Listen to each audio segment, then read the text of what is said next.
Not wanting to let the day escape her, Karen saw fit to cross a vital task off her list. She would visit the grocery store and collect a few frozen pizzas to feed her family. It wasn't easy putting such a good meal on the dinner table every night, but she was proud. Except she never considered there were rules to be followed. Excuse me, ma'am. Ma'am? What? Ma'am, didn't you see the signs? You can't come inside without your mask. My mask? Yes, ma'am, you need a mask. We're amid a health crisis, it's essential. We all have to do our part. Nobody is allowed in to shop without a proper mask. But I don't have a mask. I haven't got one on me or at home. I can't wear what I don't have now, can I? That may be the case, but the rules still stand. If you need to purchase one, we can sell you a pack of them for only $1. Now you're trying to force me to buy one? I have a health condition. That means I can't wear a mask. Wearing a mask will mess up my breathing.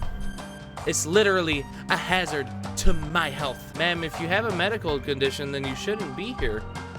You're putting yourself at serious risk with or without a mask. Listen here, you bitch. Ma'am, there's no excuse for that kind of language. Seriously, who hurt you?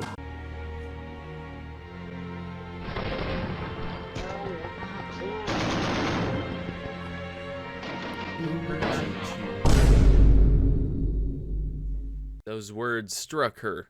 Suddenly, a repressed memory bubbled to the surface. Come on, Karen. You can do this. I've just got to take the Smugson accounts, cross-reference these files, collate these documents by value, copy everything in triplicate all before lunch. Karen! Yes, Mr. Bossman? Where are those Smugson documents I asked for? They're almost ready. I'll have them to you very soon. That's not good enough, Karen. You're putting this company in jeopardy. I need them now. What do you have to say for yourself? I'm so sorry, Mr. Bossman.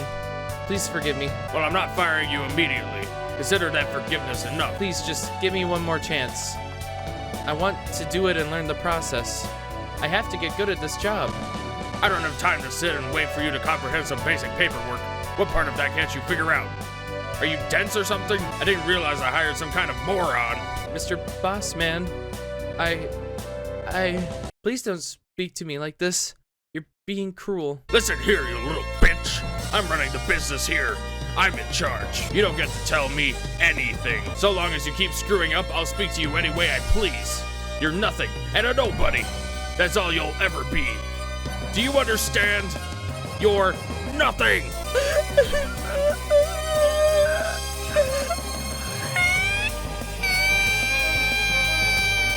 It was the most hurt she had ever been. The smallest she had ever felt. That day, Karen vowed she would never let anyone make her feel like that again. She destroyed the sweet girl she used to be and hardened herself to the world. Never again would she take such abuse. Shut up! You don't know anything about me. Apologize right now. You made me very, very upset. We got off on a bad foot, but we must still follow the policy. Please, it's better to be safe than sorry. This is nothing but basic fear-mongering.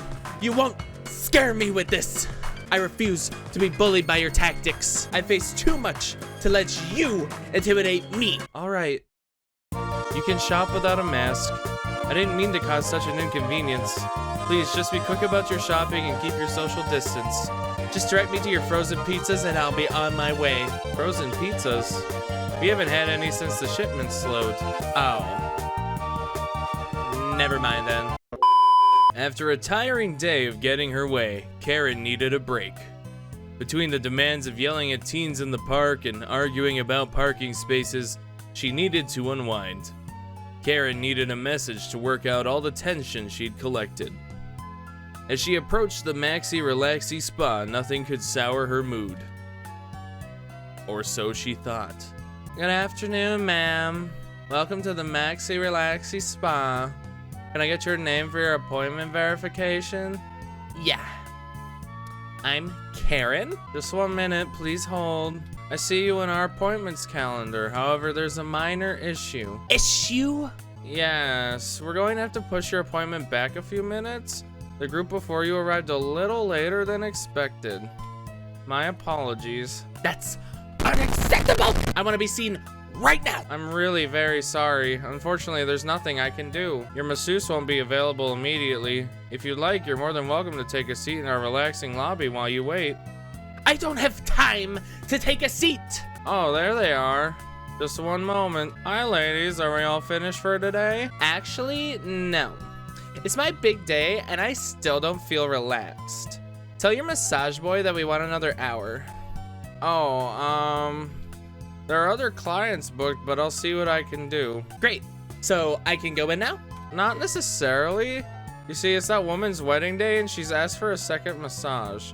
If it's okay with you. She wants to take my slot? After making me wait? She's got another thing coming. Oh, gosh. Hey, you. Me? Yeah, you. What's the big deal? You're holding everyone up. And now you want to take my appointment? Oh my god. This woman is totally losing it? Drama! What's your problem? My problem? You are! My massage has been pushed back all because of you.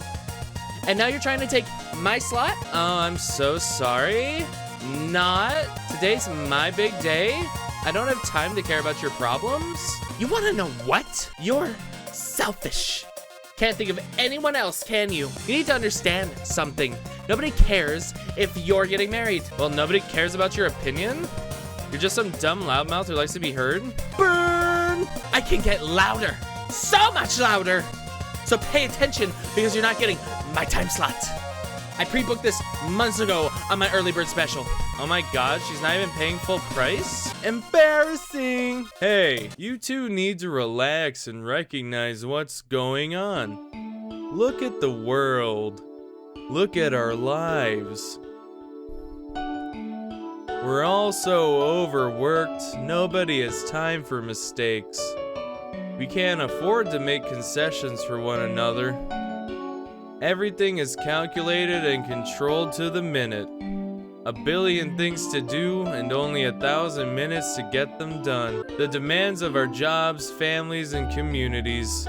Social pressures demanding we be the best at all times. It compounds in a culture that lies saying we can have it all. Don't blame each other for these shortcomings.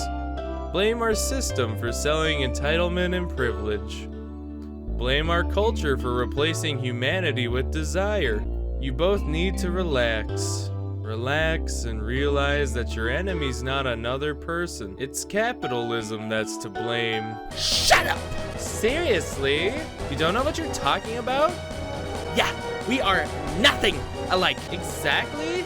I'm young, gorgeous, and I've got my whole life ahead of me. Meanwhile, this crone is just old and crabby. Listen here, you little tart. Your marriage won't last. I can already tell. Knowing your type, you'll spend longer in wedding prep than actual marriage. You don't have what it takes to be a real wife. So drop the delusions and get out of my way. Ooh, that's an awful lot of projecting. Is everything okay at home? Are you here because you can't get any relief from your husband? Hun, you know nothing. He'll know it's not his. Oh, and that baby bump doesn't hide well in that outfit. Maybe you should check if your wedding dress still fits. Forget it, you hag. I don't have to listen to you. I'm going back in and there's nothing you can do about it. Don't you turn your back on me. You're not taking my appointment. Good luck stopping me when you're soaking wet.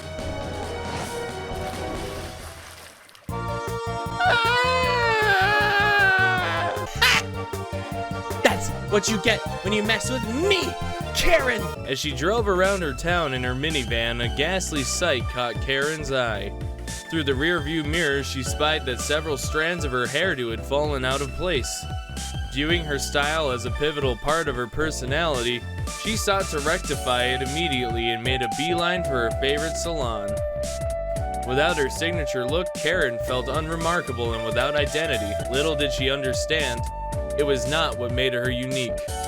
Okay, honey, I'll be back in a little bit. I'm gonna take this new haircut out for a walk. Whatever. Don't worry, Mama Bear. We'll take good care of her. You're the best.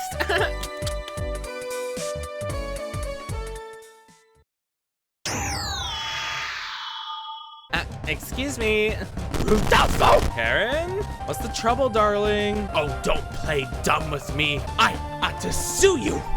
You can't just give another woman my hairstyle. That's a violation of our relationship. It's basically identity theft. Seriously? Honey, darling, baby girl. You need to understand something. You don't own that style. You don't own anything. Suddenly, Rodolfo's face hardened.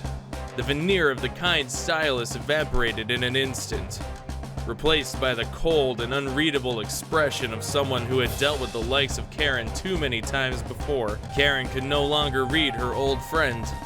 She was blind to his inner workings. You need to check yourself, Karen. I don't need this attitude in my salon. Attitude? What attitude? You come in here barking at me over someone else's haircut? What do you want me to do about it? Isn't it obvious? When she gets back, I want you to shave her head. You can't be serious. Oh, I'm serious, Rodolfo. I need you to do it. I can't abide someone else stealing my style. So you better get that trimmer ready. It's happening as soon as she gets back. You're off your rocker, Karen. I'm not doing shit, and you're not the boss of me. So either shut your trap or get lost. I was your first client. I've been with you since the beginning. Right when you opened this place, I was there. Don't try and make this emotional, Karen. It's not going to work with me. You're not as important to me as you think. Hey, are you going to cut my hair or... Not now, Addison. I've got to put this bitch in her place. Whatever. Listen, Karen. You didn't invent anything. That style has always existed. People like you have always existed. You're just the latest version. Since the dawn of time, your kind have walked the earth. Even before we knew how to speak. Through the ages, your predecessors have been just the same. You exploit everyone around you for your personal whims. Faster, you worthless dog.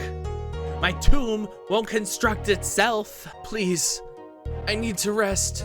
My body is going to give out. I beg, just a sip of water. Karan does not care for your troubles. The cruelty your type has dealt unto others has never known limits, even when the stakes are of the utmost extreme. It is blatant that this woman is a witch. There is no other explanation for her persistent youth and beauty. She hath turned my husband's eye wandering.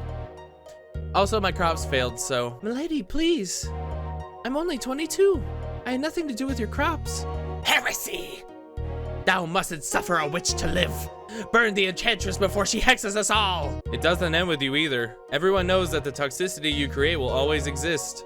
Droid, I demand you accept the terms. Will you comply? 11001001001010010010010010011100110011. No, and you will be destroyed. Do you understand? You need to get off your bullshit right now because it's not going to work. I know all about you and who you are at the core. You're not special. You're not unique. Nothing about you is original, distinctive, or fresh. You're just a bad old trope that we're all tired of. Oh yeah, you only think you know me. Really, you haven't got a single clue. Rodolfo, just let her do it. What? Addison, this is your mother we're talking about. Stepmom. Also, it'll make great content. Girls, this is too much for me. Suddenly, it's my lunch break. I'm out of here. I think she's coming. Do it and I'll film through the mirror. I'm back, sweetie. Hey. You're not going to believe this, but an officer was writing us a ticket as I passed by our car. I jokingly asked him if he could forget about it, and he just ripped it up. You don't think this haircut had something to do with it, do you? Hold still, you imposter. Oh my God, my hair. What have you done? It suits you a lot better, you copycat. So wild. Don't forget to like and subscribe. Drunk on power after getting her way, Karen went on a spree of entitlement. She shouted down a doctor trying to vaccinate some needy children. She single-handedly banished all use from the shopping plaza. Then her Facebook couponing group seized absolute authority over all social media. Karen's lust for control was insatiable. Above her, there was only one entity more powerful. The makers of the reality in which she existed. You! Us? What about us? Don't play dumb with me, wise guy. I know it's all your fault. Huh? What's her fault? Everything. You two made this world. So all the evil in this world is because of you. Usually, yeah. However, this one's actually her fault. Me? Yeah. I mean, this whole game was pretty much her idea. I see. What do you have to say for yourself? I think you're mistaken. We simply created this world, but you created yourself. Look at what you've done. Look at who you've become. You were given freedom, and this is who you chose to be. I don't understand what you're saying. You're trying to trick me. I'm really not. You're ignoring your own free will. But I'm just a character that you wrote. That means if I'm wrong, then you're responsible. Sure, if you were completely a fiction, but you're not. Karen, you exist. Beyond the confines of this game, you're a real person that inspired this creation. It might be hard to accept, but there's no alternative. I don't have to accept anything. I can choose to end you if I want. If I have so much freedom, then that's an option. I suppose theoretically, though I'm not sure what the consequences would be. You might stop existing simultaneously. We used to be very careful with whatever happens next. No, you need to be careful. You don't know what you're dealing with. I'm not just a video game, Karen. I am Karen incarnate, representative of all universal Karen energies. Oh my god. She's become aware. Brace yourself, guys.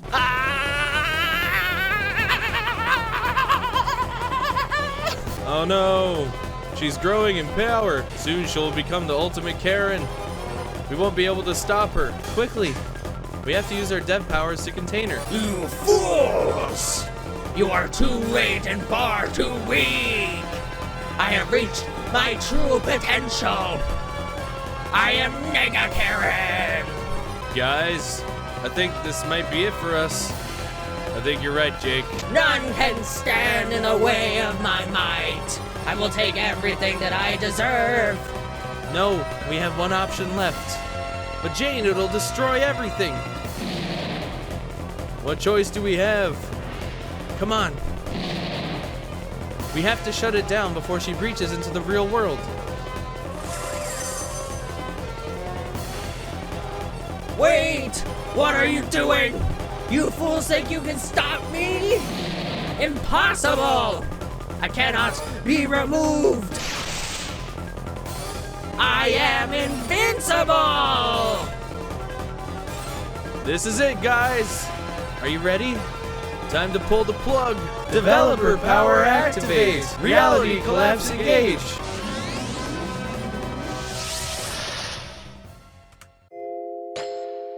And thus the developers destroyed the reality they had built. Though it once held great promise, it needed to end.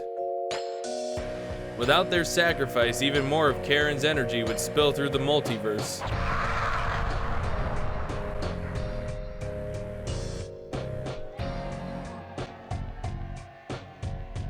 While her world was removed from existence, Karen's spirit was strong. Her essence now floats among the cosmos eternally. It seeks a new vessel to enter, to regain control. Be mindful it does not take hold of you, or it will be your world that is destroyed. So a couple of you guys wanted another part to it. There it is. That was Karen in Outrage Simulator. I had a lot of fun doing the characters for that. And I actually realized that that's something I want to do on the channel a little more regularly, is make some characters here and there that I can use in different settings or video games, indie games, etc. That would mostly fall more into the visual novel stuff, and that's like I think the most fun way to make those interesting. So I want to do more of these in the future alongside the other content I do. If you made it this far, thank you so much for watching. Be sure to drop a like down below. If you're new to the channel, hit that subscribe button so you don't miss any new content coming out. As always, thank you again so much for watching. I hope you enjoyed it, and I will see you in the next video with whatever the hell it is I'm playing. Add love. Peace out. Karen, you're a douchebag. Take a second, maybe think back. There's no need to be so mean, hon. Take a chill pill, try and have fun.